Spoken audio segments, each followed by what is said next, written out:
کتنی مرتبہ؟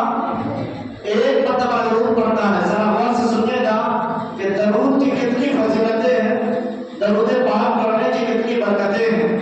میرے نبی فرماتے ہیں کہ جب کوئی بندہ مومن محبت کے ساتھ، عقیدت کے ساتھ نبی پر ایک مرتبہ درود پڑھتا ہے تو اللہ تبارک و تعالیٰ کا ایک فرشتہ ہے. اللہ تعالیٰ کے بے شمار فرشتے ہیں، لیکن اللہ نے ایک ایسا فرشتہ پیدا فرمایا ہے. اللہ کو وہ فرشتہ ایسا ہے، میرے نبی فرماتے ہیں کہ اللہ نے جو فرشتہ پیدا کیا ہے اس کا سر عرش اعظم سے لگا ہوا ہے. بولے سبحان اللہ. اس کا سر عرش اعظم سے لگا ہوا ہے، پیر تحت الثنا یعنی ساتوں زمین کے نیچے ہے.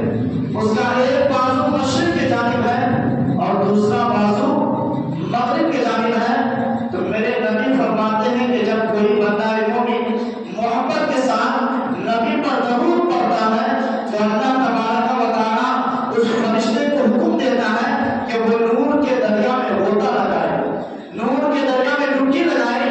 اب حضرات اللہ پر اتنا بڑا فرشتہ جب وہ نور کے دریا میں غوطہ لگاتا ہے، ڈبکی لگاتا ہے، اور ڈبکی لگانے کے بعد جب وہ باہر آتا ہے اور باہر آنے کے بعد وہ فرشتہ جو ہے اپنے پروں کو جھاڑتا ہے، اپنے پروں کو ہلاتا ہے، جھاڑتا ہے.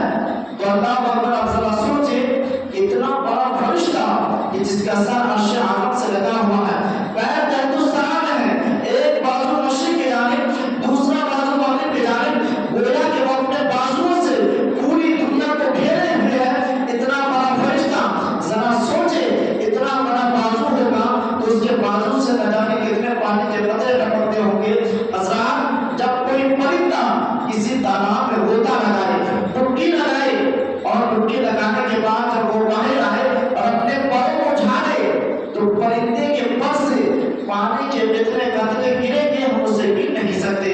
کوئی اور سمندر میں ڈبکی لگائے، کسی تالاب میں ڈبکی لگانے کے بعد جب وہ مور باہر آ کر اپنے پروں کو جھاڑے گی تو اس کے پروں سے پانی کے قطرے گریں گے، ہم اسے گر نہیں سکتے. آزاد جانوروں کی بات چھوڑیے، انسان خود غسل کرنے کے بعد جب اپنے بالوں کو جھاڑتا ہے تو نہ جانے اس کے بالوں سے پانی کے کتنے قطرے ٹپکتے ہیں، کتنے قطرے گرتے ہیں، ہم اسے گر نہیں سکتے.